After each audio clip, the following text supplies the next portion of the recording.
Hi friends, இன்றைக்கி நாம் கருணைக்கிழங்கு புளிக்குழம்பு தாங்க பார்க்க போகிறோம். வாங்க அது எப்படி செய்கிறதுன்னு பார்க்கலாம். அதுக்கு முதல்ல 1/4 கிலோ கருணைக்கிழங்கை நல்லா சுத்தமாக கழுவிட்டு அதை குக்கரில் போட்டு 4-5 விசில் விட்டு வேக வச்சு எடுத்துக்கணும். வேக வச்ச கிழங்கை தோல் உரிச்சிட்டு நல்லா ரவுண்டாக கட் பண்ணி அதை தனியாக ஒரு பிளேட்டில் எடுத்து வச்சுக்கோங்க. அதில் நம்ம மசாலாவை வறுத்து அரைச்சி ஊற்ற போகிறோம். அதுக்கு ஒரு 4-5 பெரிய பீஸ் தேங்காய் எடுத்து குட்டி குட்டியாக கட் பண்ணி வச்சுக்கோங்க. 1 இன்ச் அளவுக்கு இஞ்சியை எடுத்து வச்சுக்கோங்க. கடலைப்பருப்பு 1/4 ஸ்பூன், உளுத்தம்பருப்பு 1/4 ஸ்பூன், அரிசி 1/2 ஸ்பூன், மிளகு 1/2 ஸ்பூன் எடுத்துக்கோங்க. சோம்பு 1/4 ஸ்பூன், ஜீரகம் 1/2 ஸ்பூன், வர கொத்தமல்லி 1/2 ஸ்பூன் எடுத்துக்கோங்க. அதுக்கப்புறமா காரத்துக்கு ஒரு 6 வரமிளகாய் எடுத்துக்கோங்க. 1/2 ஸ்பூன் கசகசா போட்டுக்கோங்க.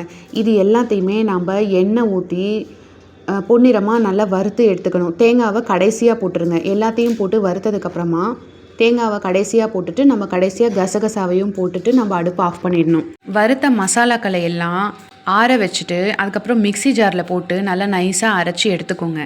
அதுக்கப்புறம் நம்ம குழம்பு தாளிக்கிறதுக்காக சின்ன வெங்காயம் ஒரு 15 சின்ன வெங்காயத்தை கட் பண்ணி எடுத்து வச்சுக்கோங்க. ஒரே ஒரு பெரிய சைஸ் தக்காளி எடுத்து அதையும் குட்டி குட்டியாக கட் பண்ணி எடுத்து வச்சுக்கோங்க. கருவேப்பிலை எடுத்து வச்சுக்கோங்க. மசாலாவை அரைச்சி வச்சதுக்கப்புறமா நம்ம குழம்பு இப்போ தாளிக்க போகிறோம். அதுக்கு வாணலியில் கொஞ்சம் எண்ணெய் விட்டுக்கோங்க. அதுக்கு நல்லெண்ணெய் விட்டு செஞ்சால் ரொம்ப டேஸ்ட்டாக இருக்கும். இது கருணைக்கிழங்கு புளி குழம்பு அப்படிங்கிறதுனால கொஞ்சம் நல்லெண்ணெய் நிறைய விட்டுக்கோங்க. நல்லெண்ணெய் காஞ்சதுக்கப்புறம் அதில் ஒரு 1/4 ஸ்பூன் அளவுக்கு கடுகு போட்டுக்கோங்க. 1/4 ஸ்பூன் அளவுக்கு வெந்தயம் போட்டுருங்க.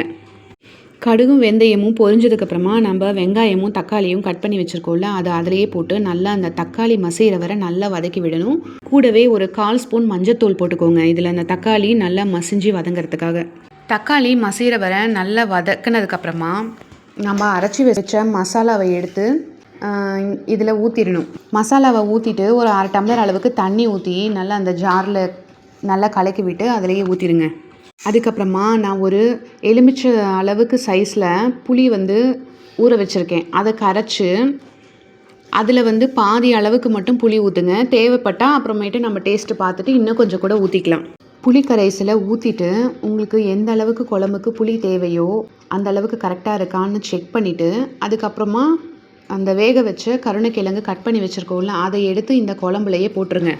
அதுக்கப்புறமா இந்த குழம்புக்கு தேவையான அளவுக்கு உப்பு போட்டுக்கணும். உப்பு போட்டதுக்கப்புறமா நல்லா அதை ஒரு வாட்டி கலந்து விட்டுட்டு உப்பு, புளிப்பு, காரமெல்லாம் கரெக்டாக இருக்கான்னு செக் பண்ணிவிட்டு ஒரு தட்டு போட்டு மூடி சிம்மில் வச்சுருங்க அடுப்பை. ஒரு 10 நிமிஷம் நல்லா இந்த குழம்பு கொதிக்கட்டும். 10 நிமிஷம் கழித்து நம்ம அந்த மூடியை திறந்து பார்த்தா அதில் எண்ணெய் நல்லா மேலே மிதந்து கிரேவி நல்லா சூப்பராக திக்காக ரெடியாக இருக்கும். இந்த ஸ்டேஜில் நம்ம கொத்தமல்லி தூவிட்டு அடுப்பை ஆஃப் பண்ணிட வேண்டியது தான். அவ்வளோதான், கருணைக்கிழங்கு புளிக்குழம்பு ரெடி ஆயிடுச்சு. இந்த கருணைக்கிழங்கு உடம்புக்கு ரொம்ப சத்தானது, உடம்புக்கு நல்ல குளிர்ச்சி அளிக்கக்கூடியது. இதை எல்லாருமே ரொம்ப விரும்பி சாப்பிட்லாம். உடம்புக்கு இது ரொம்ப நல்லது. இதே போல் நீங்களும் கருணைக்கிழங்கு புளிக்குழம்பு செஞ்சு சாப்பிட்டு பாருங்கள்.